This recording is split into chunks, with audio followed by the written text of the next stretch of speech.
The bánh mì is an essential part of Vietnamese culture and possibly one of the most popular Vietnamese dishes worldwide. In the late 1880s, France colonized Vietnam and brought the baguette. Vietnamese bakers started adding dough enhancers in order to produce more bread with less flour, which gave us that light and airy texture that we appreciate in the Vietnamese baguette. I really actually did not enjoy eating my own cultural food when I was growing up. And the gateway dish for me when I was growing up was the bánh mì. So we're going to visit 3 different chefs, one representing from the north, one from the central region, and one from the south, to see what differentiates the bánh mì in the different regions. And then I'm going to take what I've learned and try to make a sandwich that represents the entire country. First up is Chef Daniel Lay at Hanoi Soup Shop. The bánh mīs here in the US are very dense. We usually hollow out the bread, and then you would start with a smear of pate. The next would be Vietnamese ham, gia lua. Pretty much lean meat. You would get a couple of slices. And then you would get giò tu, which is like a head cheese. And then there would be a piece of egg. This bánh mì is already kind of stuffed. There's 3 different proteins in here. Traditionally, back in the days, you'd usually just get either pate and a slice of meat, and that would be completely it. Everybody gets a little splash of Maggi. And Maggi seasoning is a seasoning that was made from the Swiss and was introduced by the French, most likely in the late 1880s, and it adds a lot of umami. And lots of fresh black pepper. So right off the bat, I get a lot of black pepper notes. And I think a lot of that black pepper is coming from its proximity to China and its ability to harvest black peppercorns and not really grow chilies. So another thing that I'm getting a lot from here is this sandwich is just more modestly sized than we're accustomed to seeing. That has a lot to do with the economic conditions of northern Vietnam when bánh mì was created. They didn't have the ability to stuff the sandwich with lots of meats, lots of herbage, lots of fresh chilies. Next up is Chef Helen Nguyen at Saigon Social. I usually start off with Vietnamese mayo, give it a nice lather, and then the pate. So this pate is made with chicken liver. Throw in a slice of cucumber. We're going to layer it with some terrine, Vietnamese ham, and then head cheese. So in central Vietnam, we use a lot of vegetables and herbs.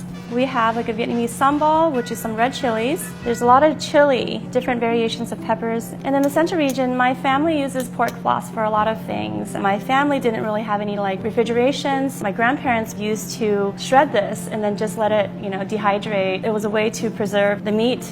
I have pork shoulder here. Gonna marinate it. Gonna give it a nice pounding so that the meat starts to break away. I have a basket, and you're gonna rub it against the basket to help fray the meat. Throw it on here, and you're essentially dehydrating it. And as it's drying, it's turning to like a nice brown color. No Vietnamese sandwich is complete without the Maggi seasoning.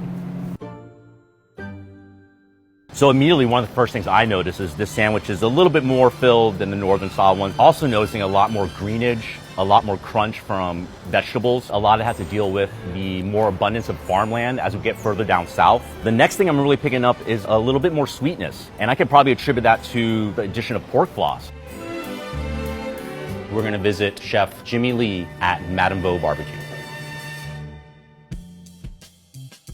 So I usually like to add mayonnaise on both sides. And then I'm gonna start with my head cheese. And then on this side, we're gonna put gia lua, which is a Vietnamese sausage. And then we have jang bông, which is Vietnamese pork belly. I like to add that in the middle. So every bite will be the same. Some people add pate on the bread, but I learned a trick when I was in South Vietnam. They add the pate onto the meat in the middle of the sandwich. We're gonna be grilling nam nướng. It's a savory, sweet Vietnamese ground pork dish that brings up the sweetness into the meats.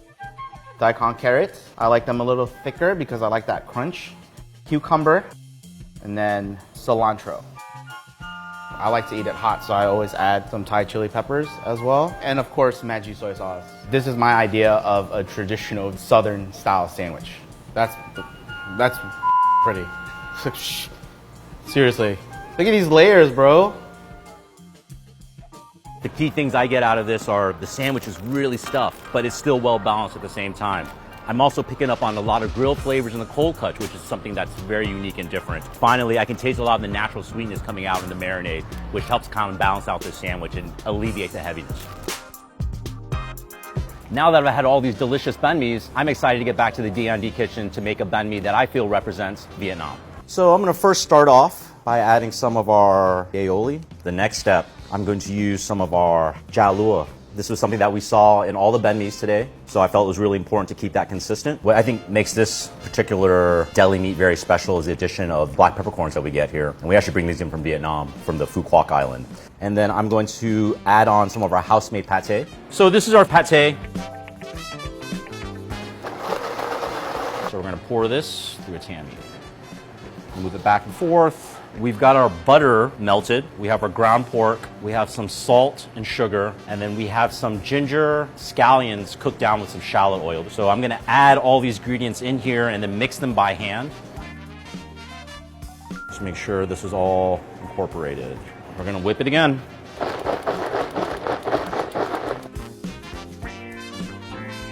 It's nice and pink and red. It's not dense and crumbly. It's just one nice spreadable product. I'm also going to do a little technique that I learned from Jimmy as well about layering on all this pate so you kind of get an even bite. I'm going to put another layer of the chả lúa on. Not too much this time because, like I said, I really liked the modest size of the northern style bánh mī. We're going to also add in pork floss. Pork floss is something I saw that Chef Helen used in the central region. What I enjoy about the pork floss is it's kind of like a beef jerky. It adds like a nice texture in the sandwich. Some basil, cilantro, some scallions that were cut very fine and soaked in water to make curly. Instead of packing with protein, I'm gonna pack it with the herbs and vegetables. So to add spice and heat to the sandwich, I'm going to actually take some cues from the north and the central region. I'm going to use some of the fresh black pepper that I saw in the northern region and combine it with the fresh chili heat by using a house-made hot sauce. And you can possibly make a Vietnamese bánh mī sandwich without using magie.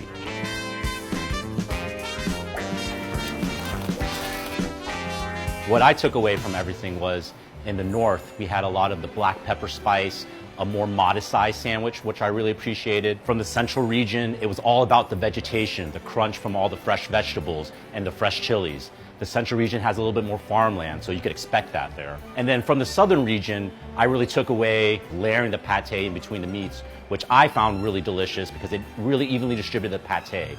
As a chef, what I really appreciate about the bánh mī is its use of humble ingredients, and the sum of its parts ends up being greater than itself.